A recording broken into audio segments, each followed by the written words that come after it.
دعوا ربهم منيبين إليهم ثم إذا أذاقهم منه رحمة إذا فريق منهم بربهم يشركون ليكفروا بما آتيناهم فتمتعوا فسوف تعلمون أم أنزلنا عليهم سلطانا فهو يتكلم بما كانوا به يشركون وإذا أذقنا الناس رحمة فرحوا بها وإن تصبهم سيئة بما قدمت أيديهم إذا هم يقنطون اولم يروا ان اللہ یبسط الرزق لمن یشاء ویقدر ان فی ذلک لآیات لقوم یؤمنون فآت ذی القربى حقه والمسکین وابن السبیل ذلک خیر للذین یریدون وجہ اللہ واولئک هم المفلحون وما آتیتم من ربا لیربو فی اموال الناس فلا یربو عند اللہ وما آتیتم من زکاة تریدون وجہ اللہ فاولئک هم المضعفون اللہ الذی خلقکم ثم رزقکم ثم یمیتکم ثم یحییکم هل من شرکائکم من یفعل من ذلکم من شیء سبحانہ وتعالی عما یشرکون ظہر الفساد فی البر والبحر بما کسبت ایدی الناس لیذیقہم بعض الذی عملوا لعلہم یرجعون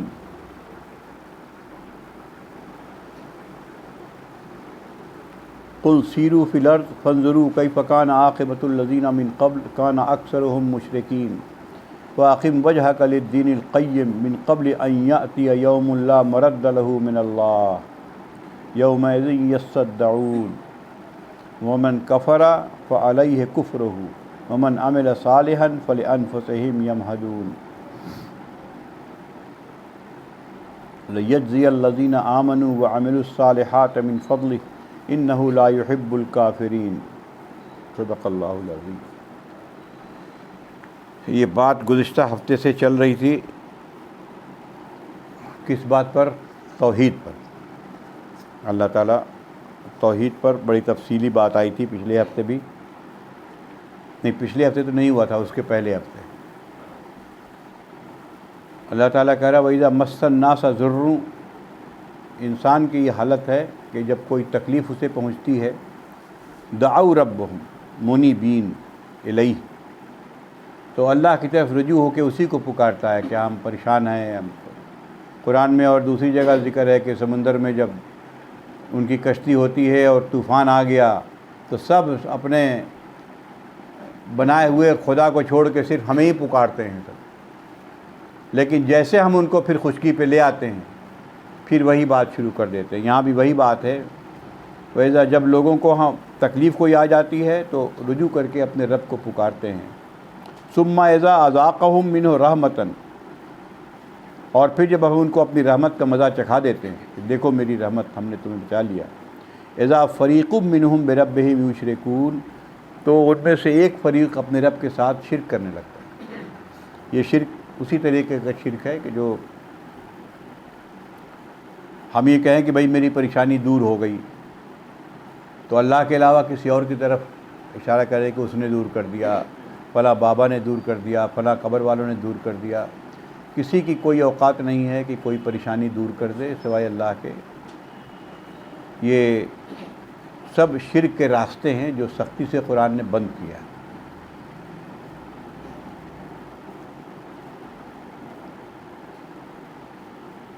لیکفروا بما آتیناہم، یہ اس لیے کرتے ہیں کہ جو ان کو ہم نے دیا ہے مال، نہیں جو ہم نے ان کو دیا ہے اس سے کفر کریں، یعنی ان کو رحمت کا جو مزہ چکھایا ہے وہ کفر کریں۔ تو اللہ تعالیٰ کہہ رہا ہے فتمتعوا، تو تھوڑے مزے اڑا لو، فسوف تعلمون، ابھی بہت جلدی معلوم ہو جائے گا کیا معاملہ ہے۔ قرآن میں ہر جگہ یہ باتیں آئی ہیں کہ تھوڑا سا مزہ اڑا لو، چند دنوں کی زندگی ہے، پھر تو میرے پاس ہی جاؤ گے کہاں، آنا ہی آنا ہے۔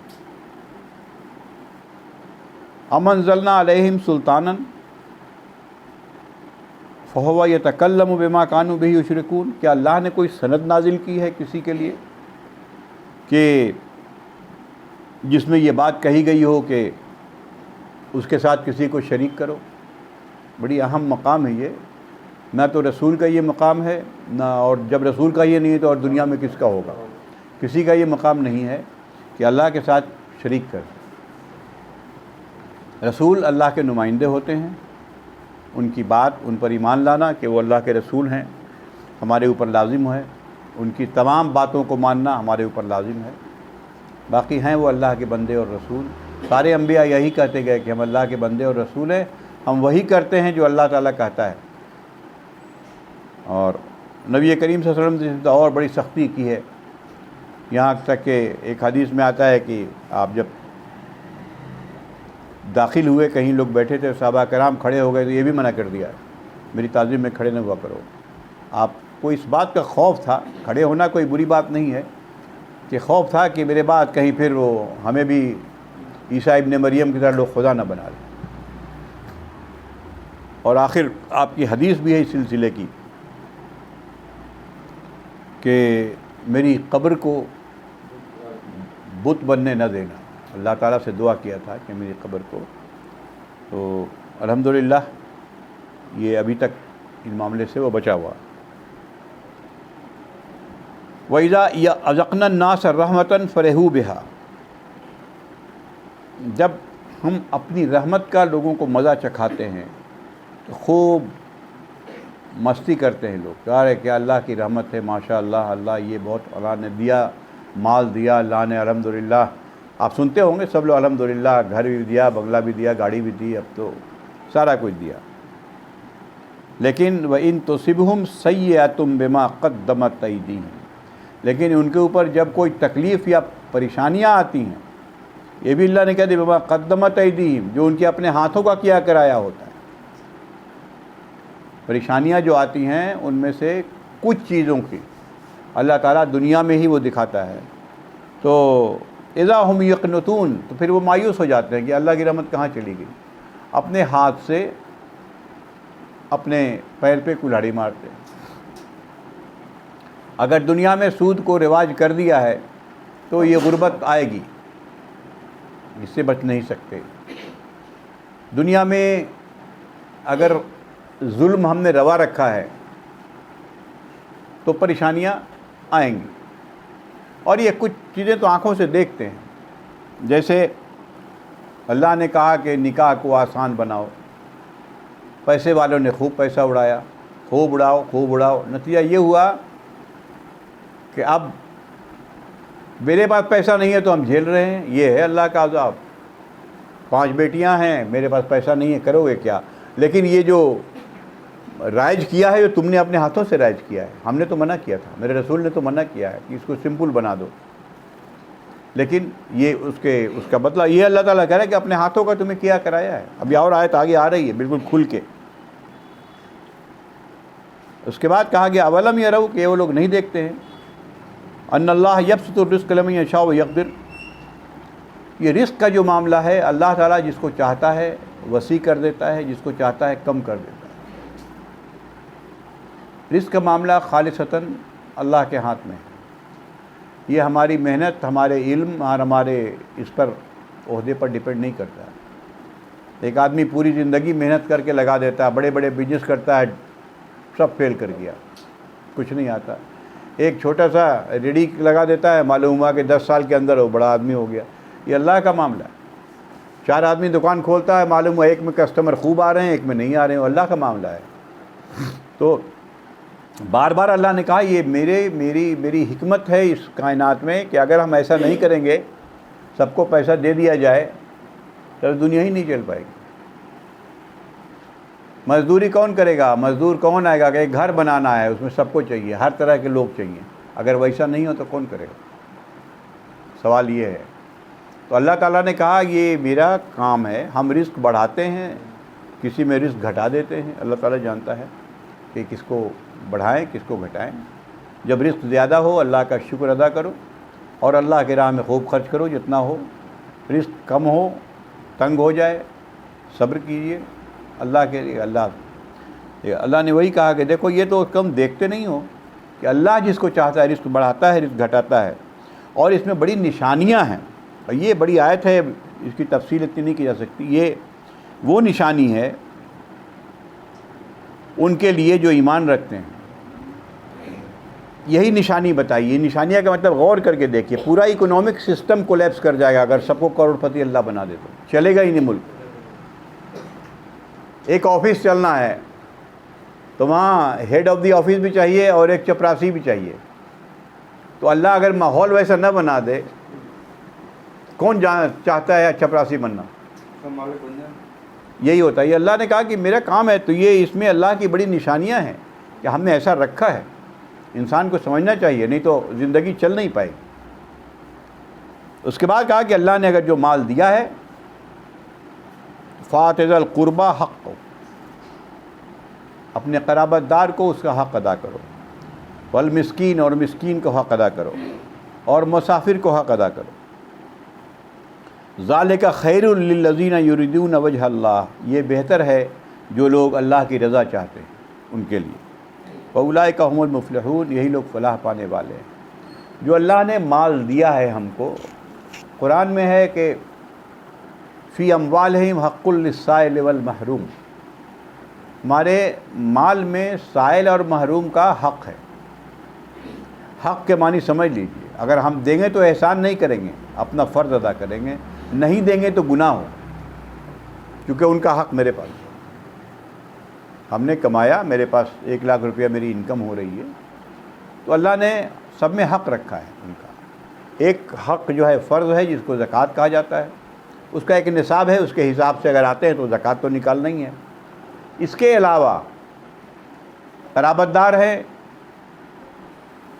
قرابت دار میں سب سے پہلے آتے ہیں والدین،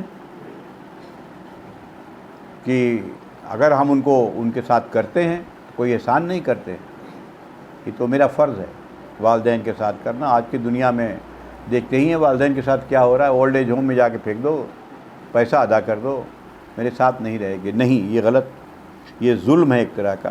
جس باپ ماں نے بچپن سے پالا پوسا، آج ہم اپنے پیر پہ کھڑے ہو گئے تو اس کو کنارے کر دیا.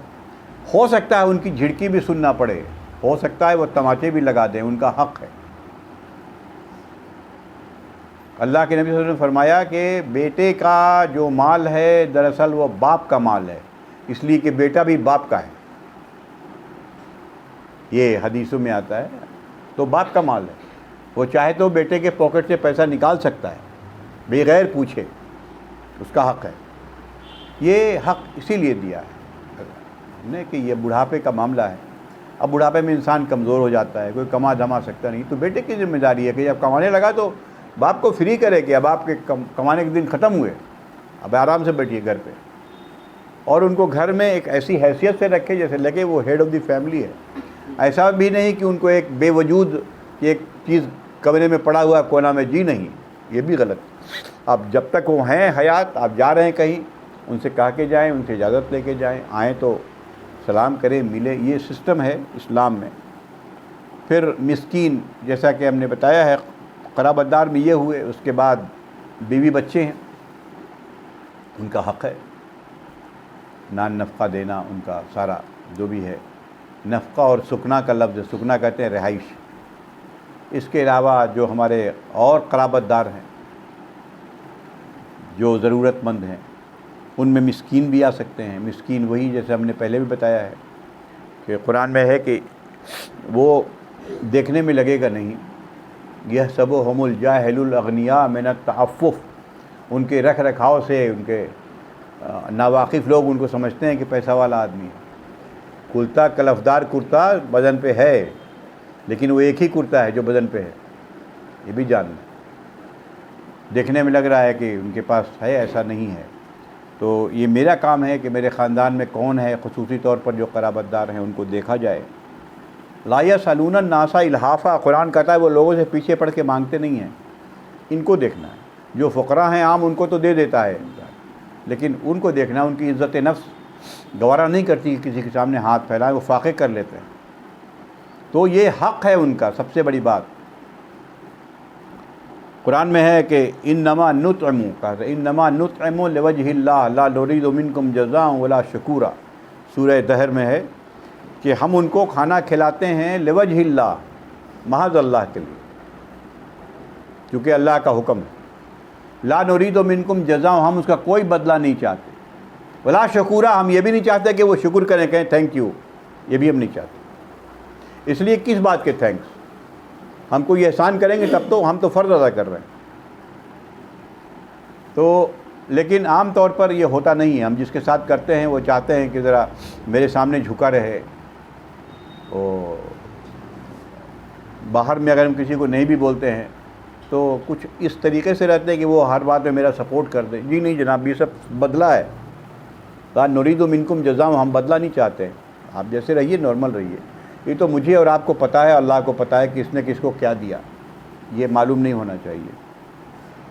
اس کے بعد مسافر ہیں، تو مسافر کا پہلے زمانے میں تھا، آج بھی ہو سکتا ہے. تو اس کے لیے اگر مسافر کہیں کسی گاؤں میں پہنچ جاتا تھا تو اس کے لیے فقہا نے لکھا یا 3 دن اس کا حق ہے اس کی میزبانی کرنا. اس کا حق ہے. پھر وہی بات ہے گاؤں والوں، میزبانی کرنا، کھلاؤ پلاؤ. ذالک خیرن، جو لوگ اللہ کی رضا چاہتے ہیں، للذین یریدون وجہ اللہ، جو اللہ کی رضا چاہتے ہیں، یہی ان کے لیے بہتر ہے. جو کہا کہ ہم مال دیتے ہیں تو مال اس لیے نہیں دیا ہے کہ سیلری ملی بینک میں اس کو رکھ دیا اور اس کے بعد اپنے بھی ذرا گن گن کے خرچ کیا. قرآن میں ایسے لوگوں کے لیے ہے یہ الذی جمع مالہ وعددہ یحسب ان مالہ اخلدہ، کہ مال کا وہ گن گن کر جمع کرتا ہے کہ چلو اتنا لاکھ ہو گیا، تھوڑا اور بڑھایا جائے. یہ سمجھتے ہوئے یہ جانتا ہے کہ اس کا مال کیا ہمیشہ رہے گا. اس کے بعد وعید آئی قرآن میں. تو وَأُولَٰئِكَ هُمُ الْمُفْلِحُونَ، یہی لوگ ہیں جو فلاح پانے والے. آج ہم کو سمجھ میں نہیں آتا، ہمیں لگتا ہے کہ پیسہ چلا گیا، وہ جاتا نہیں ہے. یہی پیسہ ہے جو بڑھے گا. دوسری چیز، اور ایک چیز یہاں پر میں بتا دوں، جو زکوٰۃ کا مسئلہ ہو یا اور کوئی معاملہ ہو، اگر ہم کسی کا ہیلپ کر دینا، یہ ایک دیگر معاملہ ہے. یہ ہیلپ کیسا ہے؟ کسی کو ہم نے 1 سال زکوٰۃ دیا، دوسرے سال بھی اس کو زکوٰۃ دیا، تیسرے سال بھی اس کو زکوٰۃ دیا. یہ نہیں کہتا ہے قرآن. زکوٰۃ ہم دیں تو اس کو اس لائق بنا دیں کہ اگلے سال وہ زکوٰۃ دینے والا نہیں بنے تو لینے والا بھی نہیں رہے. ان کو بزنس کرا دیں. ہاں کوئی ایسا ہے جو کچھ نہیں کر سکتا، یہ ایک الگ بات ہے. کوئی پیسے کی وجہ سے کچھ نہیں کر رہا ہے تو ان کو کام کرا دیجیے. یہ کام کر لو، چھوٹا موٹا کام کر لو اور اپنا پیسہ کماؤ تاکہ ان کی عزت نفس برقرار رہے. یہ بیگنگ پروفیشن کو اسلام بڑھاتا نہیں ہے، اس کو ڈسکریج کرتا ہے کہ ایسا نہ کیا جائے. تو زکوٰۃ کا مطلب یہی ہوتا ہے. اسی لیے کہا گیا اجتماعی زکوٰۃ دو. ہم لوگ بھی یہاں جو کرتے ہیں، اس محلے کے جو جماعت کا جو زکوٰۃ آتا ہے، تو ایسے ہی ہم لوگ لسٹ بناتے ہیں. اس میں کیا ہے، آتا ہے وہ اپلیکیشن، تو کیا کر لو، کیوں ایسا معاملہ ہے. تو یہ میرے پاس کچھ ہے نہیں تو کیا کر لو گے؟ یہ کچھ بھی کر لیں گے. چلو تم کو ریڈی خرید دیتے ہیں، پھل خرید دیتے ہیں، کل سے لگاؤ وہاں. یہ ہے اصل. اب وہ اس کو دے دیا، وہ اپنا لگا رہا ہے، اس کی کمائی اپنی آ رہی ہے. نہ یہ مقصد ہے کہ بھیک منگے کو ہمیشہ بھیک منگا ہی رکھو. یہ غلط بات ہے، یہ نہیں ہونا چاہیے. تو کوشش یہی کرنا چاہیے. ہاں کوئی ایسی ہے، کوئی لیڈی ہے بیچاری، کوئی نہیں کر سکتی، نہیں بیوہ بھی ہے تو ہاں بیوہ پہ ہم لوگ مشین دیے ہوئے ہیں، 2 مشین خرید کے دے دیا، سلائی کرو کماؤ. تو کوئی ایسا ہے ہینڈی کیپڈ ہے، کچھ بھی نہیں کر سکتا ہے، بہت بوڑھا ہے، بستر پہ پڑا ہوا ہے، تو ٹھیک ہے بھائی، ان کے لیے معاملہ الگ ہے. اس کے بعد یہ بتا دیا کہ اللہ کے راہ میں خرچ کرنا جو ہے نا، مال کو بڑھاتا ہے. مال جو چیز گھٹاتے ہے وہ ہے سود. یاد رکھیں، سود سے پورا اکنامک سسٹم غلط ہو جاتا ہے، خراب ہو جاتا ہے. مال جو ہے پیسے والے کے پاس گھوم کے چلا آتا ہے، چونکہ میرے پاس تو پیسہ ہے، ہم بینک میں رکھیں گے، بنا محنت کے میرے پاس پیسہ چلا آ رہا ہے. کہاں سے آ رہا ہے؟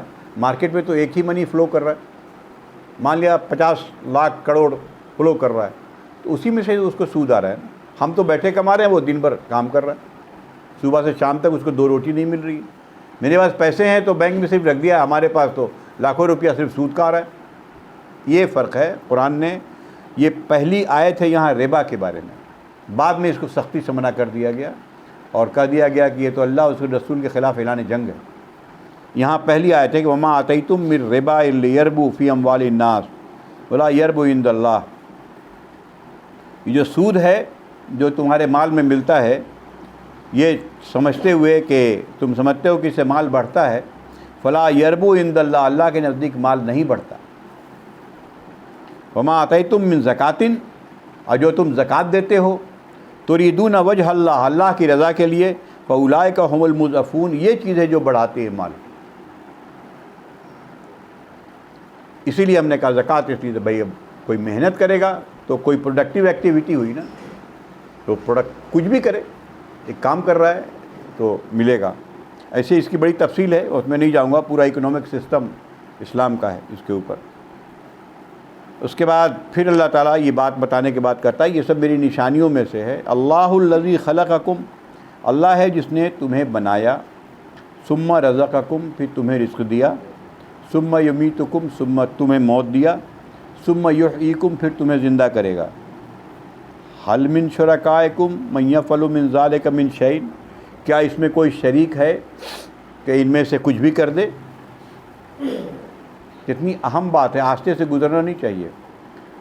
ہماری پیدائش، ہمارا مال، ہماری موت، اس میں کس کا سے ہے؟ کون ہے جو اس میں انٹروین کر سکتا ہے؟ کون ہے؟ کوئی کر سکتا ہے کیا؟ موت آ رہی ہے تو موت آئے گی، کوئی روک نہیں سکتا. رزق جو اللہ نے اگر کسی کو تنگ رکھی ہے تو تنگ ہی رہے گا، بڑھا نہیں سکتا. تخلیق، ہم پیدا ہوئے ہیں تو پیدا ہو گئے ہیں، ہم چاہیں کہ ہم نہیں پیدا ہوں ایسا نہیں ہو سکتا. اللہ کہہ رہا کہ بتاؤ یہ سب معاملے میں صرف ہم ہیں، ہے کوئی دوسرا؟ سبحانہ و تعالی عما یشرکون، اللہ پاک ہے ان چیزوں سے جو لوگ شرک کرتے ہیں. اس کے بعد بتایا ظہر الفساد فی البر والبحر، فساد پھیل گیا ہے زمین میں اور سمندر میں. بما کسبت ایدی الناس، ان لوگوں کے اپنے ہاتھ کی کمائی ہے. آج کروڑوں لوگ مر رہے ہیں، لاکھوں لوگ دنیا میں. فضا زہریلی ہو رہی ہے. اس کے لیے ذمہ دار کون ہے؟ انسان ذمہ دار ہے. اللہ نے تو منع کر دیا. دو طرح کی ذمہ داریاں ہیں. جس نے نہیں مانا اس نے تو ذمہ داری ہی نہیں نبھائی، جس نے مانا اس نے بھی ذمہ داری نہیں نبھائی. جس نے مانا کہ دنیا ہم نے جو یہ دے رہے ہیں اس دین کو قائم کرو، یہ دین صرف انڈیویجول چلنے کی چیز نہیں ہے، قائم کرو دنیا میں، اس کے لیے لڑو جھڑو، جیسے حضور کے زمانے میں ہوا اور پھر صحابہ کرام نے کیا پوری دنیا میں. اس لیے کہ یہی وہ سسٹم ہے جو ہمیں امن کی گارنٹی دیتا ہے، باقی کہیں امن نہیں ہو سکتا. اللہ کے نبی صلی اللہ علیہ وسلم نے کیا فرمایا تھا کہ خدا کی قسم میں نے جو دن میں دیکھ رہا ہوں، یہاں سے صنعاء تک ایک عورت پیدل جائے گی یا سوار جائے گی اور اللہ کے علاوہ اس کو کسی کا خوف نہیں ہوگا، ایسا لا اینڈ آرڈر رہے گا. یہ حدیثوں میں آیا. ہم تو یہی کام کر رہے ہیں کہ دنیا میں امن چین رہے. اور دنیا نے دیکھا، ایک اور لکھا صحابہ کرام نے کہ ہم نے آنکھوں سے دیکھا، ایک عورت گئی اور آ گئی. جبکہ عورت تو عورت، وہاں ایک گروپ چلتا تھا تو وہ لوٹ مار ہوتا تھا. بزنس مین کا ایک گروپ جا نہیں سکتا تھا، جب تلوار سینت کے جو وہاں بنا ہوا تھا وہ اسی لیے تھا کہ چلا جائے راستے میں تو کوئی بھی اٹیک کرے گا، تو اس کے لیے تیاری سے چلتے تھے لوگ. اور اب ایک عورت جا رہی ہے تو کوئی پوچھنے والا نہیں. یہ ہے تو یہ قرآن نے ہی کر دیا تھا، اللہ کے نبی صلی اللہ علیہ وسلم نے جو کر کے دکھا دیا. فساد ہم نے پھیلایا ہے، سود کر کے غریب اور امیر اور جو لوگ مر رہے ہیں بیچارے. ایک آدمی 18 گھنٹہ کام کرتا ہے، 2 روٹی نہیں کما پاتا ہے. ایک بیٹھ کے بل گیٹس کو 1 منٹ میں کتنا آ رہا ہے، کتنا بلین ڈالر آ رہا ہے 1 منٹ میں، اتنے ملین ڈالر کما رہا ہے. یہ آ رہا ہے اخبارات میں بیٹھ کے. کیا ہے، کیسے آ رہا ہے؟ سب پیسہ امریکہ میں بینک میں جمع ہے.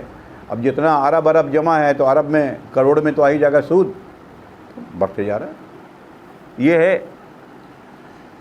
تو اس سے کیا ہوتا ہے کہ امیر امیر تر ہوگا، غریب غریب تر ہوگا، بیچ کی کھائی بڑھتی جاتی ہے.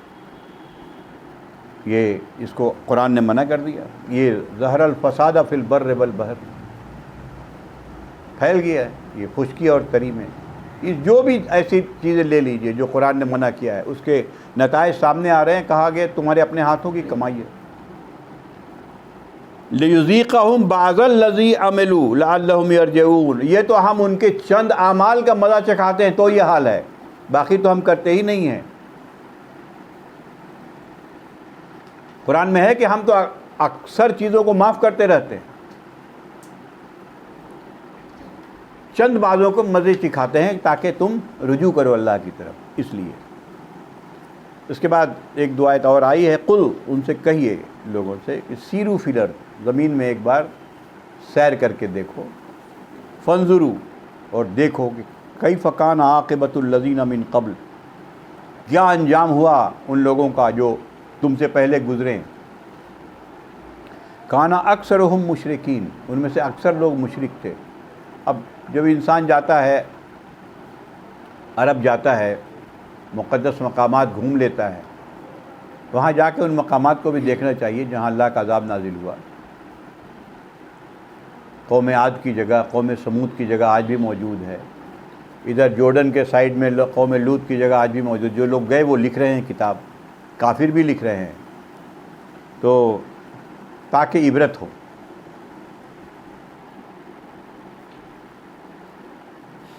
بس یہ بھی میں بات ختم کرتا ہوں، اس کے بعد یہاں سے دوسری چیز آ رہی ہے۔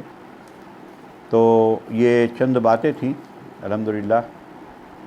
آیت نمبر 42 تک ہو گیا ہے، 35 سے 42 تک ان سب میں بات آئی ہے۔ ایک تو توحید کی، دوسرے مال کی بات آئی ہے، تیسری بات جو بھی پریشانیاں آتی ہیں میرے اپنے ہاتھوں کی کمائی ہے، اپنا نتیجہ ہے، ہم کماتے ہیں۔ تمام اگر غور کرے انسان، صرف غور کرنے کی بات ہے، ہمیں غور کرنے کا وقت نہیں ہے نا۔ ابھی تمام کمپلین آتے ہیں کہ بچیاں بھاگ گئیں کسی کے ساتھ، تو کس چیز کا نتیجہ ہے ذرا دیکھیے، غور سے سوچیے۔ معلوم ہوا اس کا باپ بھی کہیں سے بھگا کے لایا تھا، یہ بھی بات ہے۔ پھر اس کی کوئی تربیت تو کر نہیں سکا، اس کو وہ کانوینٹ میں نام لکھا دیا، اسکرٹ والی بنا دیا۔